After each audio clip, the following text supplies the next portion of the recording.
नमस्ते बच्चों। अब हम पढ़ रहे हैं रिटमेंस का नेक्स्ट टॉपिक। यह है आपके पादप उत्तक। पादप उत्तक प्लांट टिश्यू। तो पादप के उत्तक कौन कौन से होते हैं, टिश्यू कौन कौन से होते हैं जो पौधे में पाए जाते हैं, है ना।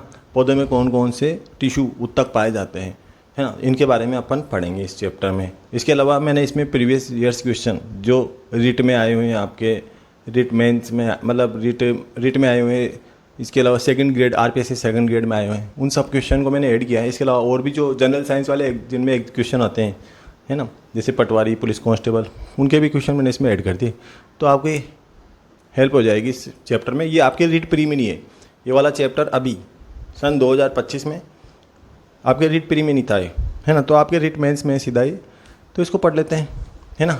चैनल को सब्सक्राइब कर लेना, लाइक कर लेना, है ना। कमेंट भी करना और कमी भी बताना भाई वीडियो में क्या कमी है, ताकि मैं इम्प्रूव करूँ उसको, है ना।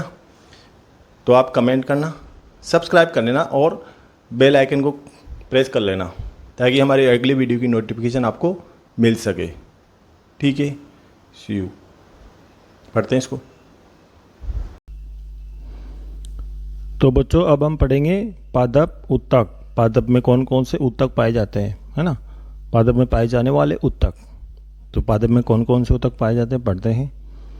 देखो, पादप शारीरिकी आपने पढ़ा होगा, एक इसकी ब्रांच है, जीव विज्ञान की एक शाखा है, जिसे प्लांट एनाटॉमी भी कहते हैं, प्लांट एनाटॉमी। तो पादप शारीरिकी में किसका अध्ययन किया जाता है, पौधों की आंतरिक संरचना का। पौधों को काट लो आप, उसका पतला सेक्शन ले लो आप, काट ले लो आप उसका, है ना, अनुप्रस्थ काट ले लो या अनुदैर्ध्य काट ले लो आप, और उसको माइक्रोस्कोप में देख लो, सूक्ष्मदर्शी में देख लो, तो उसकी क्या है, आंतरिक संरचना का पता पड़ जाता है। किसी भी पौधे का कोई भी भाग काट लो आप, जड़ का काट लो, पत्ती का काट लो, तना का काट लो, जड़ तना पत्ती कोई सा भी भाग काट लो उसका। ओतिकी, देखो ओतिकी क्या होती है, ओतिकी का मतलब हिस्टोलॉजी, ऐसे भी लिखा सकता है डायरेक्ट, हिस्टोलॉजी। हिस्टोलॉजी हिस्टोलॉजी क्या होती है, देखो हिस्टोलॉजी में किसका अध्ययन किया जाता है, हिस्टोलॉजी में अध्ययन किया जाता है उत्तकों का। नाम वगैरह उत्तक, तो ओतिकी, ऐसे उत्तकों का अध्ययन किया जाता है। ग्रू, ये ग्रू एक वैज्ञानिक था। देखो इसने क्या कहा था, इसको क्या कहा जाता है, पादप शारीरिकी का जनक कहा जाता है। पादप शारीरिकी का जनक किसे कहा जाता है, फादर ऑफ पादप शारीरिकी किसे कहा जाता है, ग्रू, ग्रू को कहा जाता है। और पौधों की पादप शारीरिकी में किसका अध्ययन किया जाता है, पौधे की आंतरिक संरचना का अध्ययन किया जाता है। देखो उत्तक, उत्तक क्या होता है, टिश्यू बोलते हैं इंग्लिश में, टिश्यू, डायरेक्ट ऐसे भी लिखा आ सकता है, टिश्यू, टिश्यू, है ना। तो टिश्यू क्या होता है, उत्तक क्या होता है, उत्तक होता है कोशिकाओं का समूह होता है। देखो कोशिका मिलकर क्या बनाती है, बहुत सारी कोशिका मिलकर उत्तक बनाती है, जो एक जैसी होती है ना कोशिकाएं, जो जिनकी देखो जो संरचना में भी समान हो, जो उत्पत्ति में भी समान हो और कार्य में भी समान हो, जो एक साथ एक जैसे कार्य करते हैं ना, उनके ग्रुप को आप कहते हो उत्तक, है ना। मतलब कोशिकाओं का समूह होता है ये, जो एक जैसी संरचना, जिन कोशिकाओं की संरचना एक ही हो, उत्पत्ति भी एक जैसी हो और कार्य भी एक जैसा होता है, तो इनमें समानता प्रदर्शित करते हैं, तो वो उत्तक कहलाती है।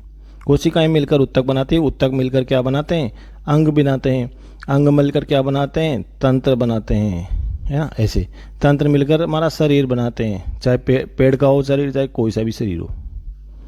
तो देखो उत्तक शब्द किसने दिया, उत्तक हिंदी का है तो गुरु ने दिया, लेकिन टिश्यू शब्द किसने दिया, बाइचेट ने या बिसेट ने। एक ही बात है, इंग्लिश में बिसेट भी बोलते थे हिंदी में, और बाइचेट भी बोलते थे, तो ध्यान रखें इनका। गुरु नहीं देगा परीक्षा में तो आपको बाइचेट दे देगा, तो किसी को भी टिक कर दें आप, जो भी दिखे। बाकी उत्तक हिंदी का तो गुरु ने दिया और टिश्यू किसने दिया, बाइचेट ने दिया।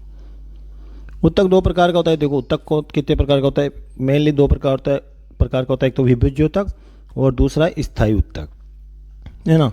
अब देखो जो स्थायी उत्तक है ये कितने प्रकार के होते हैं, विभज्योतक तो एक ही होता है फिक्स है, एक इसके कोई प्रकार नहीं होते, लेकिन स्थायी उत्तक तीन प्रकार के होते हैं। कौन कौन से, सरल उत्तक, फिर दूसरा जटिल उत्तक और तीसरा है विशेष उत्तक।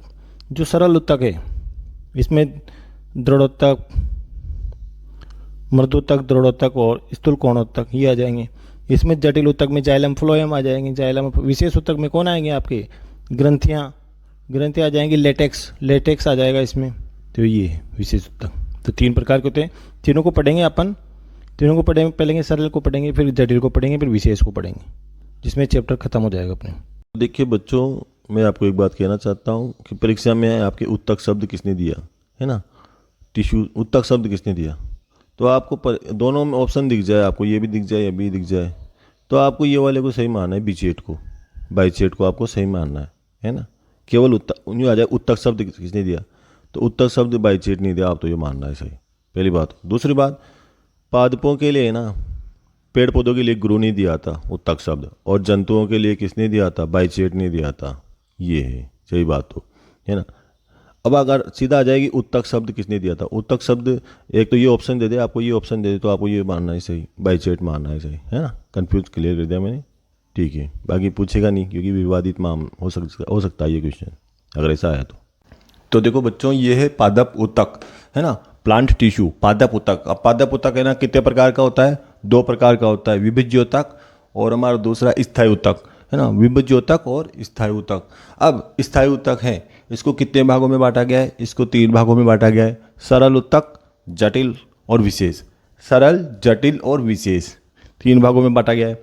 अब इस सरल उत्तक को भी 3 भागों में बांटा गया है, मृदोत्तक, स्थूल कोणोत्तक और दृढ़ोत्तक, पेरेनकाइमा, कोलेनकाइमा और स्क्लेरेनकाइमा, है ना। जटिल उत्तक है, इसको 2 भागों में बांटा गया है, जाइलम और फ्लोएम। विशेष उत्तक है, इसको भी 2 भागों में बांटा गया है, शीर उत्तक और ग्रंथिल उत्तक। तो आपको ध्यान रखना है, परीक्षा में ऐसे पूछा जाता है, निम्न में से सरल उत्तक है ना, निम्न में से सरल उत्तक नहीं है। सरल उत्तक कौन सा है, 3 ये दे देगा तो सरल उत्तक नहीं है, उसको पहचान लेना। निम्न में से जटिल उत्तक नहीं है तो 2 ये दे देगा और 1 इनमें से दे देगा, है ना। ये कुछ भी दे देगा, मतलब इंग्लिश में दिया जाता है, ये इंग्लिश को हिंदी में करके लिख दिया मैंने ना, ऐसे ये दिया जाता है। तो आपको चार्ट याद होना चाहिए पूरा, भाई कैसे पादप उत्तक होता है, पादप उत्तक के प्रकार क्या है। तो आवर्त सारणी मतलब ये आउटलाइन है सीधी सीधी, है ना, तो इसको याद रखना पड़ेगा आपको, ठीक है। देखो सबसे पहले विभिज्योतक पढ़ेंगे। उत्तक 2 प्रकार का होता है विशेष रूप से, ये उत्तक 2 प्रकार का होता है, विभिज्योतक और स्थायी उत्तक। तो स्थायी उत्तक बाद में पढ़ेंगे, पहले विभिज्योतक पढ़ेंगे। तो पहला है बच्चों आपका विभिज्योतक, पहला प्रकार पढ़ रहे हैं हम। देखो उत्तक कितने प्रकार का होता है, 2 प्रकार का, पहला विभिज्योतक, दूसरा स्थायी उत्तक। तो पहला हम पढ़ रहे हैं विभिज्योतक, है ना। तो देखो ये क्या होता है, पहला है आपका विभिज्योतक। विभिज्योतक को इंग्लिश, विभिज्योतक देखो क्या होता है, विभिज्योतक में मतलब इसको इंग्लिश में बोलते हैं मेरिस्टेमेटिक टिश्यू, मेरिस्टेम, मेरिस्टेम, है ना, मेरिस्टेम। तो तीनों पर तो है ना, तो इंग्लिश में हिंदी में लिख के आ जाएगा सीधा। और आपको ध्यान रखना है, देखो अपन सबसे पहले पढ़ रहे हैं, हम सबसे पहले ये पढ़ रहे हैं ये विभिज्योतक है, तो मतलब अपन को पहला विभिज्योतक पढ़ना है, फिर उसके बाद स्थायी उत्तक पढ़ेंगे। तो उत्तक 2 प्रकार होता है, पहला विभिज्योतक पढ़ेंगे। विभिज्योतक में देखो क्या होता है, इसको मेरिस्टेमेटिक टिश्यू बोलते हैं, मतलब मेरिस्टेम, मेरिस्टेम भी बोलते हैं, मेरिस्टेम ऐसे लिख के आ जाता है, हिंदी में लिख के आ जाता है परीक्षा में। तो हिंदी इंग्लिश दोनों का ध्यान रखें आप, है ना, मेरिस्टेम ऐसे लिख के आ जाता है। इस चैप्टर में आपको हिंदी इंग्लिश दोनों का ध्यान रखना पड़ेगा।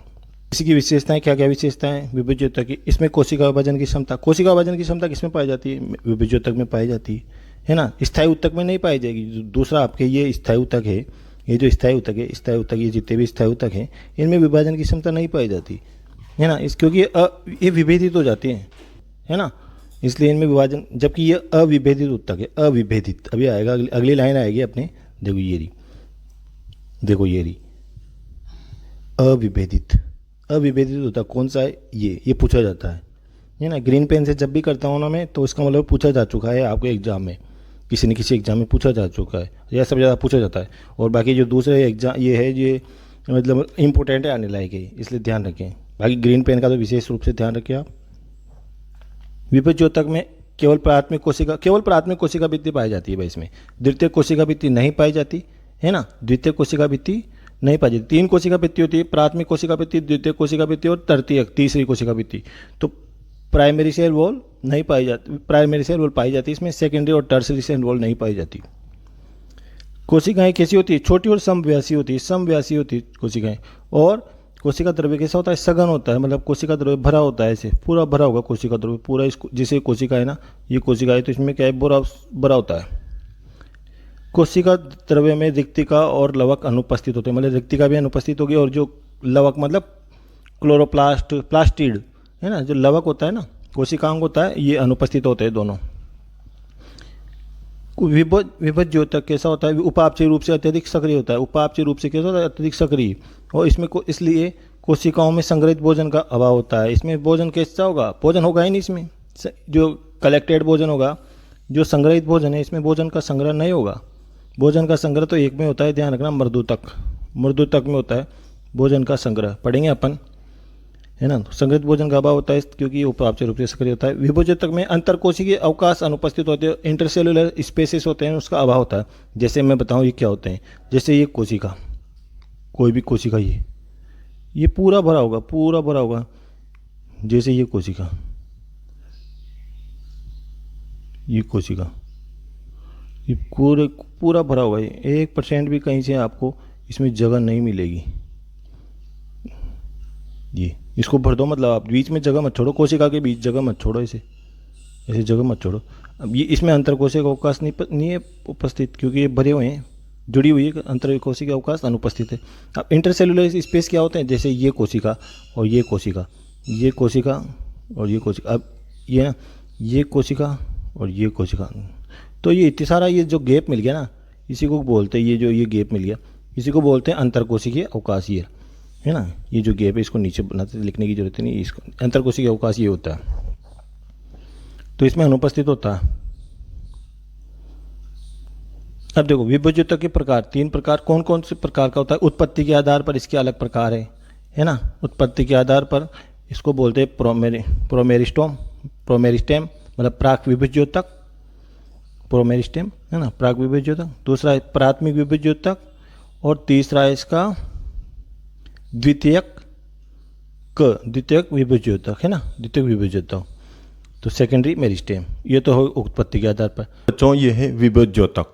विभोज्योतक 3 प्रकार का होता है, एक तो शीर्षस्थ, एक अंतर्वेशी, एक पार्श्वीय, है ना। अब शीर्षस्थ विभोज्योतक देखो आप, ये कहाँ पाया जाएगा, पादप के शीर्ष भागों में। जो पौधा होता है, प्लांट होता है, ये प्लांट है आपका, ये इसकी शाखाएं निकल रही है ना। ये जो पौधा है, इसका जो शीर्ष भाग होता है ना, ऊपर के भाग, सबसे ऊपर ये मिलता है आपको शीर्षस्थ विभोज्योतक। ये लंबाई में वृद्धि करता है, पौधा ऊपर लंबाई में वृद्धि करता जाता है। और जो ये है आपका, ये आपका अंतर्वेशी विभोज्योतक है, ये शाखाओं के आधारी भाग पर पाया जाता है, पत्तियों और शाखाओं की लंबाई में, इधर शाखाओं की लंबाई में वृद्धि करता है, उसके लिए उत्तरदायी होता है। और पार्श्व विभोज्योतक क्या होता है, ये पौधे के जो पेड़ होता है उसके तने के दोनों साइड में पाया जाता है, पार्श्व भागों में पाया जाता है ना। तो ये मोटाई में वृद्धि करता है, इधर से मोटा हो जाता है, इधर से मोटा हो जाता है, तने की मोटाई में वृद्धि करता है ये, है ना, ठीक है। दूसरा है पादप की स्थिति के आधार पर विभोज्योतक, मतलब पादप में कौन सी जगह पे स्थित होता है। ये शीर्षस्थ विभोज्योतक पादप के शीर्ष भाग पे स्थित होगा, जो जैसे ये पादप है तो ये ऊपर की तरफ स्थित होगा शीर्ष भाग पर, ये शीर्ष भाग होता है ना, तो ये शीर्षस्थ विभोज्योतक हो जाएगा, है ना। और ये जो पार्श्व विभोज्योतक है, ये पार्श्व में, इधर साइडों में, जो पेड़ की साइड है ना, पार्श्व में, लेटरल साइड पे ये स्थित होगा।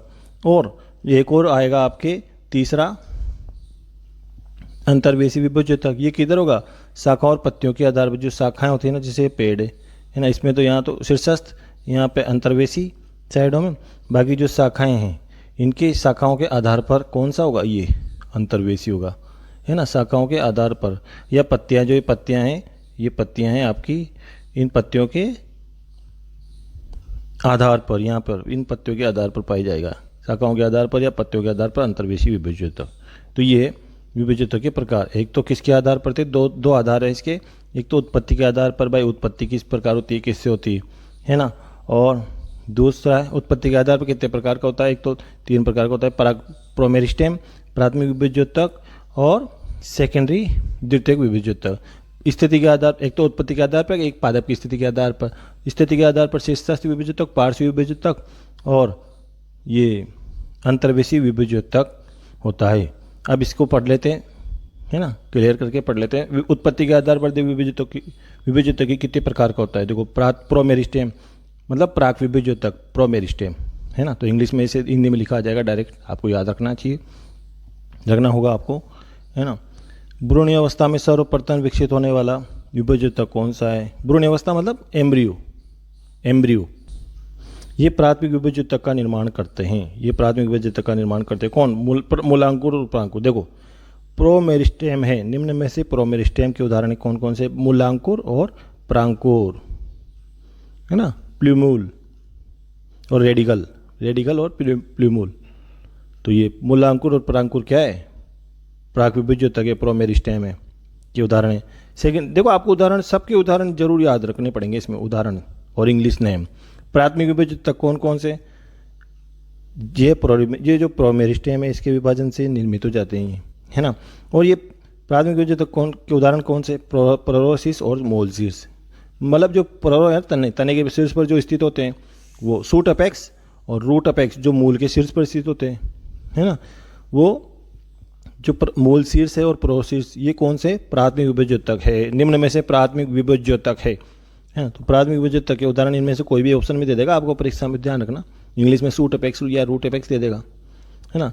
प्राथमिक विभेज्योतक किसमें, प्राथमिक स्थायी उत्तकों में रूपांतरित हो जाते हैं। मतलब ये बनाते हैं जो प्राथमिक विभेज्योतक क्या क्या बनाते हैं, मतलब ये बनाएंगे। देखो आप अधिचर्म मतलब एपिडर्मिस इंग्लिश में बोलते हैं, एपिडर्मिस भी ध्यान रखें, अधिचर्म भी ध्यान रखें। एपिडर्मिस, हाइपोडर्मिस भी बनाते हैं, सामान्य वलकुट मतलब जनरल कोर्टेक्स बनाते हैं, कोर्टेक्स जनरल कोर्टेक्स, अंतस्त्वचा या एंडोडर्मिस, एंडोडर्मिस जरूर ध्यान रखें आप तो, है ना। बाकी हिंदी में अंतस्त्वरा भी ध्यान रख ले। बाकी एंडोडर्मिस, एपिडर्मिस ये सब, जनरल कोर्टेक्स, पेरिसाइकल मतलब परिरंभ बनाते हैं, संवन पोल मज्जा और मज्जा किरणें, है ना। पितरेज, पित्त और पितरेज ये बनाते हैं। तो ये प्राथमिक विभेज्योतक कौन कौन से हैं, स्प्रोसिस और मोलसीस। द्वितीय विभेज्योतक, जो द्वितीय विभेज्योतक होते हैं ये क्या होते हैं, ये प्राथमिक से बनेंगे। देखो प्रोमेरिस्टेम से क्या बनेंगे, ये बनेंगे। और प्राथमिक विभेज्योतक से क्या बनेंगे, द्वितीय विभेज्योतक। प्राथमिक विभेज्योतक से क्या बनेंगे, द्वितीय विभेज्योतक बनेंगे। मतलब ये प्राथमिक स्थायी उत्तकों के पुनः विभाजन से निर्मित होते हैं, उनमें फिर से विभाजन होगा और ये बन जाएंगे, है ना। संवनेदा और कोरकेदा द्वितीय विभेज्योतक। देखो निम्न में से द्वितीयक विभेज्योतक है, द्वितीयक, यक लगाना लगा भी सकते हो, नहीं भी लगा सकते। तो निम्न में से द्वितीय विभेज्योतक कौन है, संवनेदा और कोरकेदा। जो संवनेदा होती है इसको इंग्लिश में बोलते हैं, अभी आ जाएगा अपने वेस्कुलर कैम्बियम, वेस्कुलर डायरेक्ट ऐसे लिखा जाएगा परीक्षा में, वेस्कुलर कैम्बियम। बाकी मैं, है ना, लिख रखा है मैंने आपके एक जगह, वेस्कुलर कैम्बियम और कोरकेदा, है ना। तो ये दोनों किसकी कौन से विभेज्योतक है, द्वितीय विभेज्योतक के उदाहरण है। निम्न में से द्वितीय विभेज्योतक है, तो ये इनमें से कोई भी आ जाएगा ऑप्शन में परीक्षा में। अभी देखो यह उत्तक क्या होता है, मतलब द्वितीय विभेज्योतक क्या होता है, द्वितीय स्थायी उत्तकों में रूपांतरित हो जाता है। द्वितीय स्थायी उत्तक कौन कौन से, निम्न में से द्वितीय स्थायी उत्तक कौन सा है, द्वितीय जाइलम को बोलते हैं और द्वितीय फ्लोएम को बोलते हैं। एक तो होता है प्राथमिक फ्लोएम, एक होता है द्वितीय फ्लोएम, तो ऐसे ध्यान रखना आप। तो द्वितीय फ्लोएम, द्वितीय जाइलम, ये तो हो गया उत्पत्ति के आधार पर विभेज्योतक के प्रकार। अब हम पढ़ेंगे पादप में स्थिति के आधार पर विभेज्योतक के प्रकार। जो पौधा है, जो पेड़ है, उसमें स्थिति भाई शीर्ष पे है तो टॉप पे है तो एपिकल, है ना, एपिकल मेरिस्टेम। शीर्षस्थ, यह पौधों के शीर्षस्थ भागों में स्थित होता है, जैसे मूल शीर्ष, प्ररोह शीर्ष, जो तना होता है उसके शीर्ष पर, है ना, स्थित होते हैं। ये मतलब ये शीर्षस्थ विभेज्योतक क्या होता है, इसकी सक्रियता से लंबाई में, देखो लंबाई में वृद्धि होती है ना, शीर्षस्थ विभेज्योतक की सक्रियता से लंबाई में वृद्धि है। ये परीक्षा में पूछा जाता है भाई, इंपॉर्टेंट है ना। और लंबाई में वृद्धि होती है तो उसको बोलते हैं प्राथमिक वृद्धि, है ना। अगर लंबाई में वृद्धि होती है, जैसे पौधा लंबा होता है जाता है, फिर और लंबा हो गया, फिर इसकी लंबाई और बढ़ती जाती है। लेकिन अगर पौधे की मोटाई में वृद्धि होती जा रही है, जैसे पौधा है अब ये मोटा होता जा रहा है, इधर से मोटा होता जा रहा है, इधर से मोटा होता जा रहा है, मोटा होता जा रहा है, फुल बड़ा, तो उसको द्वितीय वृद्धि बोलते हैं। प्राथमिक वृद्धि तो होती है लंबाई में वृद्धि होती है, इसको बोलते हैं प्राथमिक वृद्धि। और जो द्वितीय वृद्धि होती है ना, ये मोटाई में वृद्धि होती है ना, उसको बोलते हैं द्वितीय वृद्धि, है ना। अब देखो शीर्षस्थ विभेज्योतक क्या काम करता है, मोटाई लंबाई में वृद्धि करता है। और जो पार्श्व विभेज्योतक होता है दूसरा, इसका जो विभेज्योतक है पार्श्व भागों में स्थित होगा, पौधे के पार्श्व भागों में स्थित होगा, और इसकी सक्रियता से किसमें वृद्धि होगी, ये जो पार्श्व विभेज्योतक है मोटाई में वृद्धि होगी, साइडों में वृद्धि होगी इसकी सक्रियता, इसे द्वितीय वृद्धि कहते हैं। जैसे संवनेदा और कोरकेदा, तो वह संवनेदा और कोरकेदा क्या है, पार्श्व विभेज्योतक है, वेरी इंपॉर्टेंट है, ध्यान रखना। संवनेदा और कोरकेदा पार्श्व विभेज्योतक है, वेरी इंपॉर्टेंट। मतलब ये द्वितीय विभेज्योतक भी है और पार्श्व विभेज्योतक भी है। यहाँ पढ़ा था अपन ने भी,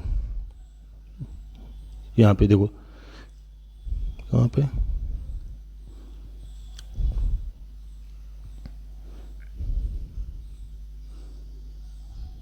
ये रहा। संवनेदा और कोरकेदा द्वितीय विभेज्योतक भी है और पार्श्व विभेज्योतक भी है, यहाँ भी है ना। पार्श्व विभेज्योतक अगले पेज पे देखो, ये पार्श्व विभेज्योतक भी है। उसके उदाहरण देखो यहाँ पे आ गए, संवनेदा और कोरकेदा द्वितीय विभेज्योतक भी है और पार्श्व विभेज्योतक भी है। कुछ भी आ जाएगा परीक्षा में, खास रूप से पार्श्व विभेज्योतक वाला आता है। निम्न में से पार्श्व विभेज्योतक है, तो ये रहा पार्श्व विभेज्योतक है, तो ये दोनों उदाहरण में से कोई भी दे देगा वो, संवनेदा और कोरकेदा। संवनेदा और कोरकेदा है कौन सा विभुज उत्तक है? तीनों में से कोई भी नाम आ जाएगा, पार्श्व विभुज उत्तक है ये रहा। तीसरा देखो आप अंतर्वेशी या अंतर्विष्ट विभुज उत्तक है ना, मतलब इंटर कैलरी मेरिस्टेम। तो ये कहाँ पाया जाएगा? शाखाओं की लंबाई में वृद्धि के कारण, शाखाओं और पत्तियों के आधार पर उपस्थित होता है। मतलब इसकी सक्रियता से शाखाओं की लंबाई में वृद्धि होगी, पत्तियों की लंबाई में वृद्धि होगी, है ना। पादप अंग की लंबाई में वृद्धि होती है, डायरेक्ट ऐसे भी जाता है, पादप अंग की लंबाई में वृद्धि। पादप अंगी तो होते हैं ये शाखाएं, मतलब पत्तियां, ये पादप अंगी तो होते हैं, पादप अंग की लंबाई में वृद्धि होती है। तो पादप पत्तियों की लंबाई में वृद्धि किसके कारण होती है? अंतर्वेशी या इंटरकेलरी, जरूर नाम ध्यान रखें इंग्लिश में। तीसरा देखो विभुज उत्तक का प्रकार है कार्य के आधार पर। कार्य के आधार पर विभुज उत्तक के प्रकार देखो आप, प्राक त्वचा मतलब प्रोटोडर्म, प्रोकैम्बियम है ना, प्राक त्वचा, प्राक एधा, और तीसरा है वरण उत्तक। 3 प्रकार होते हैं ये, किसके आधार पर? कार्य के आधार पर विभुज उत्तक के प्रकार। तो प्रोटोडर्म नाम से स्पष्ट है, डर्म मतलब प्राक त्वचा। तो प्रोटोडर्म देखो आप क्या होता है? अधिचर्म का निर्माण करेगा, मतलब एपिडर्मिस का निर्माण करेगा। प्रोकैम्बियम एदा का मतलब प्रोकैम्बियम किसका निर्माण करेगी? जहाँ संवहन पुल आते हैं ना, संवहन पुल होता है, देखो ये संवहन पुल, ये संवहन। अब इसमें बीच में क्या पाई जाती है? कैम्बियम होती है, ये इसको बोलते हैं कैम्बियम, ये कैम्बियम होती है। तो ये संवहन पुल का निर्माण करती है, एधा बोलते हैं उसको, है ना। कैम्बियम का मतलब एधा। तो वो यह संवहन पुल का निर्माण करता है। वरण उत्तक तीसरा इसका प्रकार है। वरण उत्तक कार्य के आधार पर विभुज उत्तक का प्रकार है, मतलब ये संवहन पुल को छोड़ दो और अधिचर्म को छोड़ दो, क्योंकि अधिचर्म और संवहन पुल का निर्माण वो करे ना, ये है प्रोटोडर्म, ये अधिचर्म का निर्माण कर रहे हैं, और ये प्राकेदा ये संवहन पुल का निर्माण करें। तो इन दोनों को छोड़ दो और सबका निर्माण वरण उत्तक करता है, जैसे हाइपोडर्मिस, जनरल कोर्टेक्स, सामान्य वल्कुट, अंतश्चर्म मतलब एंडोडर्मिस, परिरंभ, मज्जा और मज्जा खंड, बाकी सबका निर्माण ये वरण उत्तक करता है। जैसे ये एपिडर्मिस, जैसे ये एपिडर्मिस, फिर उसके अंदर होता है आपके हाइपोडर्मिस, फिर उसके अंदर आपका होता है जनरल कोर्टेक्स। यहाँ तक ये जो भरा हुआ एरिया है ये पूरा ये जनरल कोर्टेक्स का होता है ना। ये पूरा ये जो भरा हुआ एरिया है ये जनरल कोर्टेक्स है ना, ये जनरल कोर्टेक्स। फिर इसके अंदर होता है आपके एंडोडर्मिस, फिर इसके अंदर होता है पेरिसाइकिल, फिर इसके अंदर होता है आपके संवहन पुल, जिनमें ये संवहन पुल होते हैं, संवहन पुल है ना। दूसरा है आपका स्थायी उत्तक। इस प्रकार देखो स्थायी उत्तक क्या होता है? पहला तो उत्तक पढ़ लिया, पढ़े विभुज उत्तक एक बार फिर से देख लेते हैं। विभुज उत्तक जीरा, पहला उत्तक 2 प्रकार का होता है। विभुज उत्तक पढ़ लिया हमने, अब हम पढ़ेंगे स्थायी उत्तक। तो स्थायी उत्तक में 3 पढ़ेंगे, सरल उत्तक, जटिल उत्तक, विशेष उत्तक। सरल उत्तक में अपन पढ़ेंगे दृढ़ोत्तक, मृदुत्तक, स्थूल कोणोत्तक। जटिल उत्तक में पढ़ेंगे हम जाइलम, फ्लोएम, और विशेष उत्तक में लेटेक्स वाले पढ़ेंगे, ग्रंथियाँ पढ़ेंगे। देखो स्थायी उत्तक कौन कौन से? स्थायी उत्तक क्या होते हैं? मतलब ये विभाजन की क्षमता समाप्त हो जाती है इसमें। विभुज उत्तक में तो क्या थी? विभाजन की क्षमता पाई जाती थी, इसमें नहीं पाई जाती। ये मतलब जीवित या मृत हो सकती है कोशिकाएं, सबसे बड़ी बात है ना। स्थायी उत्तक की कोशिकाएं जीवित भी हो सकती है, मृत भी हो सकती है। उत्तक 3 प्रकार का होता है, सरल उत्तक, जटिल उत्तक, विशिष्ट उत्तक। पहला सरल उत्तक पढ़ते हैं। सरल उत्तक में देखो, सरल उत्तक मतलब एक समान प्रकार की कोशिकाएं पाई जाएगी, इनमें एक समान प्रकार की कोशिकाओं का बना होता है ये सरल उत्तक। सरल उत्तक 3 प्रकार का होता है, देख लो मैंने पहले कहा था सरल उत्तक 3 प्रकार का होगा। कौन कौन सा? मृदुत्तक, स्थूल कोणोत्तक, दृढ़ोत्तक। तो सबको पढ़ेंगे, इंग्लिश नेम जरूर ध्यान रखें, आ जाता है पेरेन कायमा, कोलेन कायमा और स्क्लेरेन कायमा। हिंदी में आए चाहे नहीं आए, लेकिन इंग्लिश में जरूर याद रखना। अब इंग्लिश में विशेष रूप से पूछा जाएगा वो, है ना। तो इसको ऐसे इंग्लिश में स्क्लेरेन कायमा ऐसे पेरेन कायमा ऐसे बोलते हैं, लेकिन लिखा पेरेन कायमा ऐसे आएगा वो परीक्षा में, है ना। तो इनके चांस बहुत ज़्यादा होते हैं, जो जरूर नाम ध्यान रखें। हिंदी से ज़्यादा तो इंग्लिश इंपॉर्टेंट है इनकी। तो ये है सरल प्रकार, है ना। और जटिल तो देखो, सरल प्रकार में देखो मृदुत्तक, स्थूल कोणोत्तक और दृढ़ोत्तक, ये सरल प्रकार हो गए, है ना। अब ये तो सरल हो गए विभुज उत्तक। और फिर जटिल उत्तक देखो आप, जटिल उत्तक में भी क्या आएगा? ये जटिल उत्तक भी जाएगा, जाइलम फ्लोएम पढ़ेंगे इसके बाद, है ना। जटिल उत्तक 2 प्रकार का होता है, जाइलम और फ्लोएम। फिर उसके बाद आप क्या आएगा? जाइलम फ्लोएम पढ़ लेंगे ना, जाइलम फ्लोएम। उसके बाद आपका विशिष्ट उत्तक आएगा। तो विशिष्ट उत्तक में भी 2 प्रकार का कौन कौन सा होता है? शीर उत्तक होता है, शीर मतलब लेटेक्स, है ना, लेटेक्स वाला पढ़ेंगे इसमें, और लेटेक्स, और दूसरा है आपका ये ग्रंथिल ऊतक। ये जो जटिल ये विशिष्ट ऊतक है, ये ग्रंथिल ऊतक दूसरा प्रकार है ना, विशिष्ट ऊतक का, शीर और ग्रंथिल ऊतक। तो पहले पढ़ लेते हैं अपन जटिल ऊतक। जटिल ऊतक में देखो, सरल ऊतक तो एक ही कोशिका का बना होता है, एक प्रकार की कोशिका का बना होता है, लेकिन जो जटिल ऊतक होता है वो अलग प्रकार की कोशिकाओं का बना होता है, विषमांगी समूह होता है। जटिल ऊतक एक से अधिक प्रकार की कोशिकाओं से मिलकर बने होते हैं, देखो, है ना। तो पहले सरल ऊतक पढ़ लेते हैं। और सरल ऊतक क्या होते हैं? एक ही प्रकार की कोशिकाओं से, एक समान प्रकार की कोशिकाओं से मिलकर बने होते हैं, 3 प्रकार के होते हैं। अब पढ़ते हैं इसको। पहला मर्दूतक पढ़ देते हैं, फिर इसको तो कोणोतक पढ़ेंगे, फिर दड़ोतक पढ़ेंगे। तो मर्दूतक पढ़ते हैं पहले। तो पढ़ते हैं मर्दूतक। देखो क्या क्या विशेषता है मर्दूतक की। यह एक सार्वभौमिक ऊतक है। सार्वभौमिक ऊतक है, यूनिवर्सल। सार्वभौमिक को बोलते हैं यूनिवर्सल। यूनिवर्सल मतलब सर्वव्यापी। सर्वव्यापी का मतलब ही एक ही, सार्वभौमिक का मतलब ही एक ही, है ना। तो एक सार्वभौमिक ऊतक कौन सा है? मर्दूतक है। देखो संसार में सब जगह पाया जाता है। आदिम ऊतक मतलब प्रीमिटिव ऊतक है। आदिम ऊतक कौन सा है? सार्वभौमिक ऊतक कौन सा है? सर्वव्यापी ऊतक कौन सा है? तो आपको ध्यान रखना है ना। यह सर्वाधिक सामान्य ऊतक कौन सा है? जो आकारिकी और कार्य की दृष्टि से विशिष्टता विहीन होता है ये भैया। कोई विशेषता स्पेशल चीज नहीं पाई जाती इसके अंदर। प्रत्येक कोशिका में एक बड़े केंद्रीय रिक्तिका बड़ी होती है, इसलिए क्या स्टोर करती है, ये क्या है, खाने को संग्रह करती है, भोजन का संग्रह करती है। तो मर्दूतक का प्रमुख कार्य कौन सा है? भोजन का संचय करना, भोजन का संग्रह करना, इकट्ठा करना भोजन को। कोशिकाओं के मध्य अंतरकोशिकीय अवकाश सुविकसित होते हैं। मतलब जो कोशिकाएं होती है ना, ये मतलब जो कोशिकाएं होती है ना, ये जो कोशिकाएं हैं, इनके बीच अंतरकोशीय अवकाश सुविकसित होते हैं। देखो जी, ये जो कोशिकाओं के बीच में रिक्त स्थान है ना, ये अंतरकोशिकीय अवकाश कहलाता है। ये रिक्त स्थान है ना, ये जो रिक्त स्थान है, यहाँ पे जो जगह बच रही है ना, देखो इतनी सारी जगह बच रही है इन कोशिकाओं के बीच इतनी सारी जो ये जगह रिक्त स्थान है ना, तो ये सब क्या है? कोशिकाओं के बीच जगह, स्थान होना, उसको बोलते हैं अंतरकोशिकीय अवकाश, स्पेस। तो इसमें सुविकसित होते हैं, मतलब समझ गई। और किसमें नहीं पाए जाते हैं, आपको ध्यान रखना है, किसमें नहीं पाए जाते हैं अंतरकोशीय अवकाश। विभुज्योतक में देखो क्या होता है, विभुज्योतक में अनुपस्थित, ये रहा, अनुपस्थित होता है। अंतरकोशिकीय अवकाश किसमें अनुपस्थित होते हैं? विभुज्योतक में। और सुविकसित किसमें होते हैं? मर्दूतक में। ऐसे डायरेक्ट याद कर लो भाई, अनुपस्थित किसमें होंगे? विभुज्योतक में, है ना। तो देखो अब कोशिका समव्यासी किसकी होती है? इसी की होती है, मर्दूतक की, है ना। अब उस विभुज्योतक में देखो समव्यासी शब्द आया क्या? विभुज्योतक में देखो आप, कोशिका समव्यासी है। इसमें भी समव्यासी होती है, देखो इसमें भी समव्यासी होती है, ये है। बाकी मर्दूतक में भी समव्यासी होती है। तो दोनों का ये ध्यान रख लेना, क्या चीज़ को मनेर, क्या चीज़ अलग है।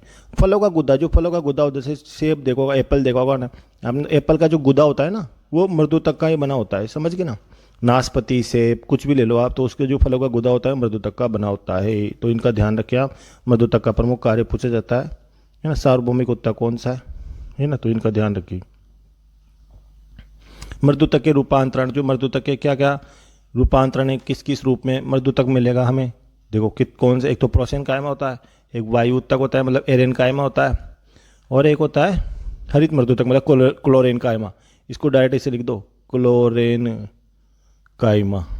तो आपको ध्यान आना चाहिए भैया, इनको इंग्लिश आना चाहिए। इंग्लिश तो जरूर आए, हिंदी आए चाहे नहीं आए, इंग्लिश जरूर आए आपको। प्रोसेन कायमा देखो क्या होता है, ये मतलब 3 रूप हैं इसके, है ना, मर्दूतक के। प्रोसेन कायमा, इस मर्दूतक की कोशिकाएं कैसी होती है? लंबी और न्यूक्लियसों वाली होती है। प्रोसेन कायमा किस में पाया जाता है? आप तो ध्यान रखना, प्रोसेन कायमा क्या बनाता है? जड़ की परिरंभ बनाता है। कौन बनता है? प्रोसेन कायमा।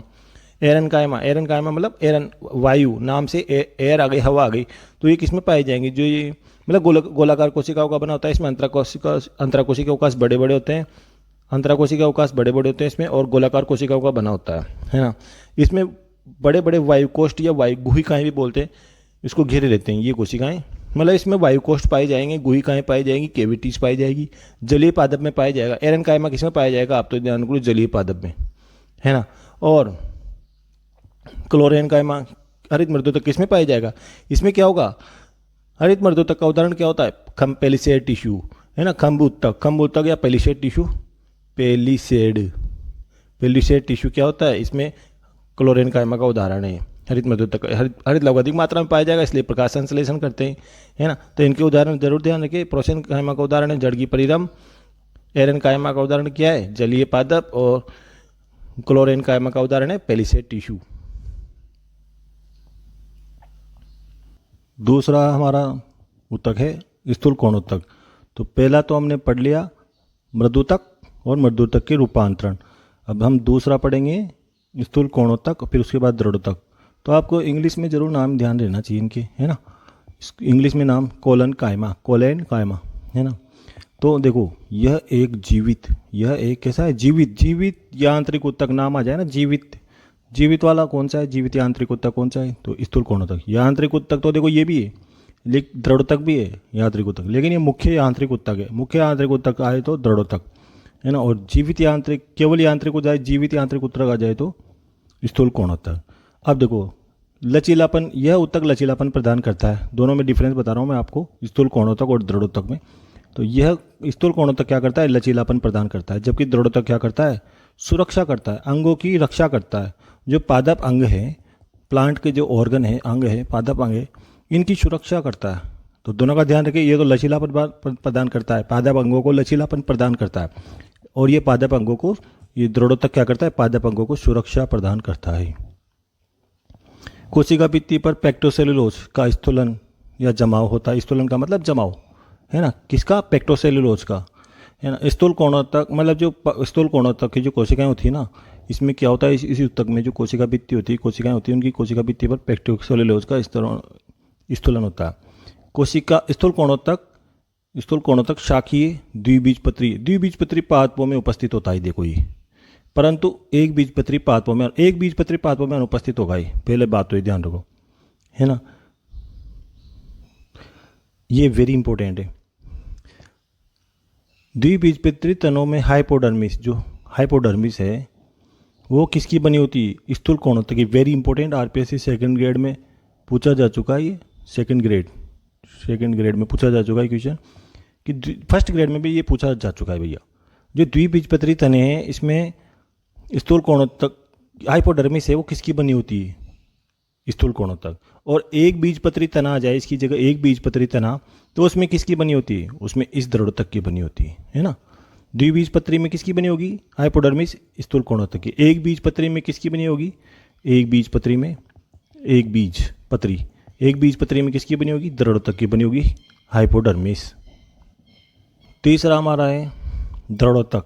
तो देखो दृढ़ोत्तक स्क्लेरेन कायमा, इसमें स्क्लेरेन कायमा, है ना। तो देखो मुख्य यांत्रिक उत्तक है ये, पादप अंगों की सुरक्षा करता है। कोशिकाओं की कोशिका भित्ति कैसी होती है?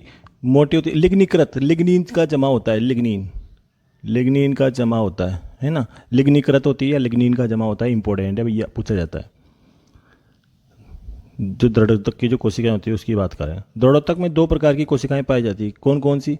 दृढ़ कोशिका और दृढ़ोत्तक तंतु, मतलब फाइबर्स, दृढ़ोत्तक फाइबर्स, स्क्लेरेन काइमेटस फाइबर्स, और दृढ़ कोशिका स्क्लेरेट कोशिका या स्टोन कोशिका, है ना, स्टोन सेल्स। ये दो प्रकार की कोशिकाएं पाई जाती है। हमने नारियल के रेशे युक्त छिलके को देखा है। देखो भाई एनसीईआरटी से ली गई लाइन। अब ये किसकी? ये रेलवे के एग्जाम में आया हुआ है ना, लेकिन एनसीईआरटी की लाइन है। नारियल के जो रेशे युक्त छिलके होते हैं ना, वो किसके बने होते हैं? वो जो छिलके होते हैं ना, वो बने होते हैं स्क्लेरेन कायमा, मतलब दृढ़ोत्तक के। लेकिन इंग्लिश में लिखा आएगा आपके, है ना, हिंदी में जरूर नहीं। तो इस इंग्लिश में आया था वो क्वेश्चन रेलवे का, और आपके भी इंग्लिश में आएगा, तो आप ध्यान रखें इसका, ठीक है। अब ये आपके सरल उत्तक खत्म हो गए, है ना, सरल उत्तक खत्म हो गए। अब आपके आएंगे जटिल उत्तक। मतलब उत्तक दो प्रकार के थे ना, सरल और जटिल, है, और विशेष। तो ये स्थायी उत्तक तीन प्रकार के थे, सरल, जटिल, विशेष। तो सरल खत्म हो गए। सरल में अपन ने मृदुतक, दृढ़ोत्तक, स्थूल कोणोत्तक और ये दृढ़ोत्तक तीनों पढ़ लिए, है ना। उसके बाद हम पढ़ेंगे विशेष जटिल उत्तक। तो जटिल उत्तक, फिर इसके बाद जटिल उत्तक में पढ़ेंगे जाइलम और फ्लोएम। अब जाइलम फ्लोएम के भी चार चार तत्व होते हैं, चार चार घटक होते हैं, चार चार तत्व होते हैं। फिर उसके बाद हम पढ़ेंगे विशेष ऊतक, विशेष ऊतक पढ़ेंगे उसके बाद, है ना, विशेष ऊतक। तो देखो जटिल ऊतक पढ़ते हैं। मतलब जटिल इसको क्यों बोलते हैं, क्योंकि ये विषमांगी समूह होता है कोशिकाओं का, विषमांगी समूह मतलब एक से अधिक प्रकार की जब कोशिकाएं होती है ना तो उसको विषमांगी बोलते हैं, है ना। एक से अधिक प्रकार की कोशिकाओं मिलकर बनाते हैं। जटिल ऊतक कौन बनाती है, एक से अधिक प्रकार की कोशिकाएं मिलकर जटिल ऊतक का निर्माण करती है। जटिल ऊतक किस में अनुपस्थित होता है, देखो किस में अनुपस्थित होता है, गेमिटोफाइट में। जटिल ऊतक किस में अनुपस्थित होता है, देखो गेमिटोफाइट में, युग्मकोद्भिद में। युग्मकोद्भिद मतलब गेमिटोफाइट, ये रहा गेमिटोफाइट, ऐसे लिख देते हैं गेमिटोफाइट। गेमिटोफाइट में अनुपस्थित होता है कौन, जटिल ऊतक मतलब जाइलम फ्लोएम। संवहनी ऊतक, संवहनी ऊतक बोलते हैं इनको, जटिल ऊतक को संवहनी ऊतक, देखो संवहन, संवहनी ऊतक कहते हैं। अब संवहनी ऊतक कौन होते हैं, संवहनी ऊतक संवहनी पादपों में पाए जाते हैं। संवहनी पादप किस किस में पाए जाते हैं, जिम्नोस्पर्म में, एंजियोस्पर्म में, टेरिडोफाइटा में भी उपस्थित होते हैं। यहाँ टेरिडोफाइटा नाम लिखना भूल गया मैं, फाइटा, टेरिडोफाइटा में भी ये उपस्थित होते हैं, देखो जटिल ऊतक, है ना। यहाँ टेरिडोफाइटा नाम भी आएगा, टेरिडोफाइटा। जटिल ऊतक को दो भागों में बांटा गया है, मतलब ब्रायोफाइटा में नहीं हो पाया जाता है, ब्रायोफाइटा में नहीं पाए जाते ये जाइलम फ्लोएम, ब्रायोफाइटा में नहीं पाए जाते ये, है ना, ब्रायोफाइटा में नहीं पाए जाएंगे, ये पाए जाएंगे आपके जिम्नोस्पर्म में, एंजियोस्पर्म में। इसके अलावा टेरिडोफाइटा में, ब्रायोफाइटा के बाद आता है टेरिडोफाइटा। तो टेरिडोफाइटा और जिम्नोस्पर्म और एंजियोस्पर्म तीनों में पाई जाएंगी, है ना। तो जाइलम फ्लोएम दो प्रकार के होते हैं ये जटिल ऊतक। अब दोनों के देखो पढ़ते हैं आगे। देखो जाइलम, क्योंकि जाइलम के तत्व होते हैं ना, जाइलम के घटक होते हैं, तत्व तो वो पढ़ेंगे अपन। जैसे जाइलम क्या होता है, जाइलम का प्रमुख कार्य क्या है, ये बहुत आता है आरपीएससी फर्स्ट ग्रेड में, यहाँ से क्वेश्चन आ चुका है। जड़ से जल एवं खनिज लवणों को तने तथा पत्तियों तक पहुंचाना। मतलब जड़ में क्या होता है, जल कौन अवशोषित करता है, पौधे में जड़ ही तो अवशोषित करती है, मूल, रूट, और जो पोषक तत्व होते हैं, खनिज लवण होते हैं, उनको कौन अवशोषित करता है, जड़ ही अवशोषित करती है। पत्तियां तो खाना बनाती है ना, तो ये पत्तियों तक पहुंचाता है जाइलम। और किसके माध्यम से, ये वाहिका और वाहिनिकाओं के माध्यम से पहुंचाता है। इसके तत्व होते हैं जाइलम के, जाइलम के भाग होते हैं, मतलब ये मान लो आप। उत्पत्ति के आधार पर जाइलम को दो भागों में बांटा गया है, प्राथमिक जाइलम और द्वितीयक जाइलम। प्राथमिक जाइलम की उत्पत्ति के, देखो जाइलम भी दो प्रकार का होता है उत्पत्ति के आधार पर, प्राथमिक और द्वितीयक। तो जो प्राथमिक जाइलम है इसकी उत्पत्ति कैसे होती है, प्रोकेम्बियम से, प्राकेदा से। द्वितीयक जाइलम की उत्पत्ति किससे होती है, संवहनीयता से, वेस्कुलर कैम्बियम से। ऐसे डायरेक्ट लिख देता है वेस्कुलर कैम्बियम, ऐसे डायरेक्ट लिख देता है। तो इसका ध्यान रखें आप परीक्षा में। अब देखो जाइलम की ये काम करता है ना, जड़ से जल व खनिज लवण को पहुंचाता है तने और पत्तियों तक। तो किसके माध्यम से, वाहिका और वाहिनियों के माध्यम से पहुंचाएगा। अब इस जाइलम के तत्व कौन कौन से, देखो चार तत्व हैं, वाहिका, वाहिका, जाइलम तंतु, या जाइलम रेसे, रेसे भी बोलते हैं, तंतु की जगह रेसे भी बोल दो आप इसको, फाइबर। या और होता है आपका जाइलम मर्दोतक या जाइलम पेरेन्काइमा, मतलब जीव, इसके बारे में पूछा जाता है। निम्न में से जीवित, ये जीवित ऊतक, ये तीनों मृत होते हैं और ये जीवित है, इंपॉर्टेंट है, वेरी इंपॉर्टेंट है, पूछा जाता है ना। तो ये है जाइलम के तत्व। अब इनको भी थोड़ा थोड़ा पढ़ लेते हैं चारों तत्वों को। भाई जाइलम के चार भाग होते हैं, जाइलम के चार घटक होते हैं, तत्व होते हैं। तो बच्चों ये है आपके वाहिनिका, और ये है आपके वाहिका, और ये है आपके जाइलम तंतु, ये जाइलम तंतु। तो इसके घटक होते हैं, तत्व होते हैं जाइलम के। तो ये क्या है, वाहिनिका क्या है, पतली होती है ना, नुकीली होती है किनारों से, लेकिन चौड़ी कम होती है, जबकि ये चौड़ी ज़्यादा होती है और सिरों से नुकीली नहीं होती। इस किनारों से, सिरों से, ये ऊपर देखो, ऊपर भी सिरा है, देखो नीचे वाला सिरा, ऊपर वाला सिरा, सिरों से नुकीली नहीं है, चौड़ी है। और जबकि ये चौड़ी कम है और सिरों से नुकीली होती है ना, और पतली अधिक होती है, ये चौड़ी ज़्यादा होती है, ये पतली होती है, ये चौड़ी होती है ना। इसमें अनुप्रस्थ पट पाए जाते हैं। इसमें जो ये पट होते हैं, ये इसमें जो छिद्रित पट बोलते हैं इनको, है ना, इनमें संवहन कम होता है, इनमें संवहन अधिक होता है, क्योंकि छिद्रित पट पाए जाते हैं तो पानी वो आसानी से निकल सकता है, जल का संवहन, है ना। प्रत्येक तत्व को पढ़ते हैं थोड़ा थोड़ा। तो देखो बच्चों इसके चारों तत्व पढ़ लेते हैं, चारों घटक पढ़ लेते हैं। पहला है आपका वाहिनिया, वाहिनिया को इंग्लिश में बोलते हैं ट्रेकिड, ऐसे लिख देते हैं, ट्रेकिड्स या ट्रेकिड, डायरेक्ट बहुवचन है वो तो, है ना। तो ट्रेकिड्स, देखो इंग्लिश में जरूर ध्यान रखें, मतलब आप जाइलम की आदिम संवहनी तत्व है कौन सा? वाइनिया क्या होती है? जाइलम का आदिम संवहनी तत्व है, मतलब ये आदिम मतलब प्रीमिटिव, जो सबसे पुरानी सबसे प्राचीन तत्व कौन सा है? जबकि इसमें देखो आप दूसरा घटक देखो वाहिकाएं हैं, बी दूसरा घटक इसका वाहिका वेसल्स। जो वेसल्स है ये क्या होती है? प्रगत असंवहनी तत्व। प्रगत प्रगत मतलब एडवांस, एडवांस नया, एडवांस संवहनी तत्व कौन सा है? वाहिकाएं, है ना। अंतर करते हुए पढ़ेंगे। इसमें देखो अनुप्रस्थ पट उपस्थित होता है, किसमें? वाहिनियों में अनुप्रस्थ पट उपस्थित होता है। दो वाहिनियों के मध्य एक अनुप्रस्थ पट पाया जाएगा। जबकि वाहिकाओं में क्या होता है? छिद्रित पट उपस्थित होता है। इसमें अनुप्रस्थ पट, उसमें तो अनुप्रस्थ पट था, इसमें छिद्रित पट उपस्थित होता है ना। ये अंतर हो गया। एक और अंतर इसमें वाहिनियों में संवहन कम होता है। देखो कम होता है इसमें संवहन इसमें कम होता है, जबकि उसमें क्या होता है? वाहिकाओं में संवहन अधिक होता है। ऐसे अंतर के हिसाब से याद कर लो आप, है ना। अब देखो सबसे इंपॉर्टेंट ये 2-3 लाइन है इसमें, ये है इसमें सर्वाधिक परिवेशित गर्त किसमें पाए जाते हैं? जिम्नोस्पर्म पादपों की वाहिनिकाओं में पाए जाते हैं सबसे ज़्यादा परिवेशित गर्त, है ना। कोशिका में पढ़ा है अपन ने, कोशिका वाले चैप्टर में गर्त पढ़ा था, परिवेशित गर्त। तो ये सबसे ज़्यादा किसमें पाया जाता है? इसमें पाया जाता है। वेरी इंपॉर्टेंट है, ये पूछा जाता है। अब देखो ये देखो आप उपस्थिति देखो, इसकी उपस्थिति किस किस में ये वाहिनियाँ उपस्थित होती है? वाहिनियाँ किस में उपस्थित होती है?